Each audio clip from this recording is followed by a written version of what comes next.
Hi, and welcome to this episode of Biopilates Deep Dive.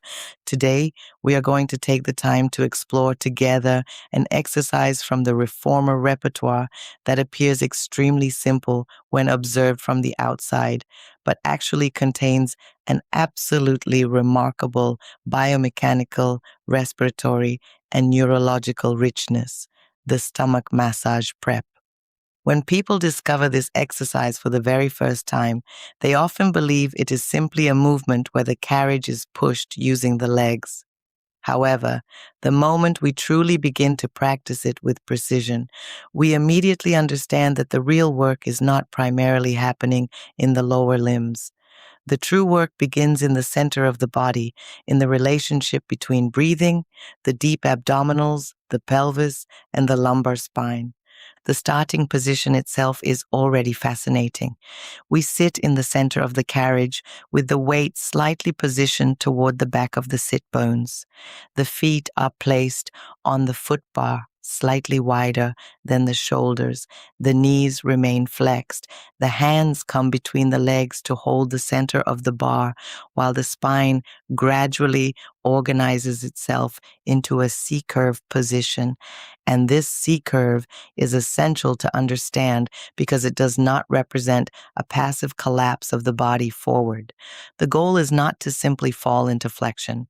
On the contrary, this is a deeply supported, organized, and breathing-driven flexion. The spine does not collapse. It rounds with control through the coordinated activity of the deep abdominal system. Very often, when I teach this exercise, I work with students who live with a tremendous amount of tension in the lumbar region. Some people have developed a support strategy based almost entirely on rigidity. They have learned to protect their back by constantly tightening the lumbar muscles. Sometimes they believe that the harder they hold their back, the more stable they become. Yet this strategy frequently creates even more compression, more muscular fatigue, and eventually more discomfort. The stomach massage prep offers a completely different approach to postural support. It teaches the body that it is possible to stabilize without becoming rigid. As the exhalation begins, the transverse abdominal muscles gradually engage. The abdominal wall gently hollows without aggression or gripping. The pelvic floor discreetly participates in this deep internal organization. Then the carriage begins to move only a few centimeters forward. The external movement remains very small, but internally, an extremely refined and complex muscular activity is taking place. Because what makes this exercise difficult is not the act of pushing the carriage. What is difficult is maintaining the quality of lumbar flexion while the lower limbs are moving. The neuromuscular system must learn to stabilize the lumbopelvic region while simultaneously allowing the legs to move freely. And this is where lumbar biomechanics become truly fascinating. The lumbar vertebrae possess a very specific architecture. They are large, powerful, and designed to support the significant mechanical loads created by body weight and trunk movement. Their facet joints are primarily oriented in the sagittal plane, which favors flexion and extension while limiting excessive rotation. Between each vertebra, the intervertebral discs function as shock absorbers.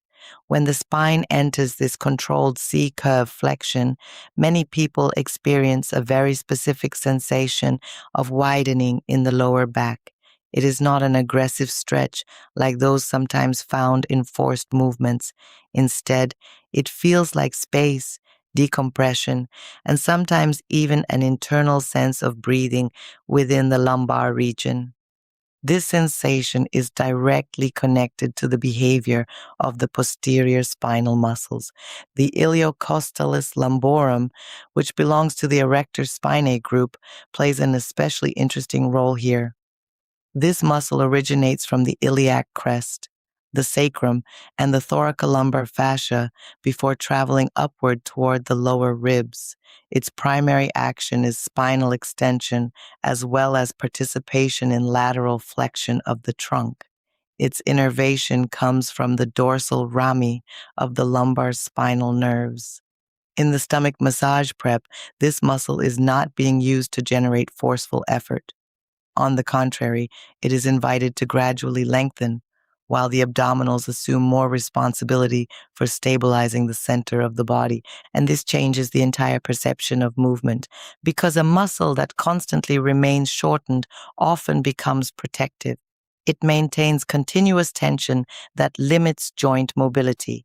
In this exercise, the body progressively learns to maintain stability while simultaneously allowing a controlled lengthening of the lumbar musculature.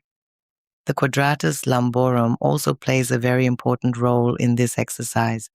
This deep muscle connects the iliac crest to the 12th rib and the lumbar transverse processes. It contributes to lateral trunk control, breathing, and postural stability. When the quadratus lumborum becomes excessively tight, breathing quality often changes. Many people begin breathing in a very vertical and superficial way. They excessively recruit the upper trapezius, accessory cervical muscles, and the scalens. And this is precisely why lateral thoracic breathing becomes fundamental in this exercise. In the Pilates method, breathing seeks a three-dimensional expansion of the rib cage. The ribs do not only open forward, they expand laterally and posteriorly as well. The famous bucket handle and pump handle mechanics of the rib cage become extremely important here. As this posterior lateral breathing pattern begins to truly establish itself, many lumbar tensions naturally begin to decrease. The diaphragm functions differently. The transversus abdominis activates more efficiently. The pelvic floor contributes more effectively to deep trunk stabilization. And gradually, the nervous system realizes that it no longer needs to protect the body through excessive rigidity. Very often, this is the moment when the shoulders also begin to relax. In the stomach massage prep, the scapulae may be slightly protracted depending on arm length, but without excessive tension in the upper trapezius. The goal is to create width across the back. We are searching for stability, but never fixation. This nuance is essential within the Stott Pilates method. Stability should never become rigidity. Intelligent stability always remains mobile, adaptable, and connected to breathing. And ultimately, this may be the deepest lesson this exercise teaches us. The human body does not need to become hard in order to become stable. It needs organization, breathing, coordination, and body awareness. The stomach massage prep is a discrete exercise. It does not seek demonstration. It does not seek spectacular performance. Yet it profoundly transforms the way a person inhabits their spine, uses their abdominals, and organizes their center. Sometimes only a few centimeters of carriage movement are enough to completely change the relationship between movement, breathing, and postural support. And this is precisely what I love about this exercise. It reminds us that the deepest transformations are not always the most visible ones. Thank you so much for listening, and I look forward to seeing you soon for another episode of Biopilates Deep Dive.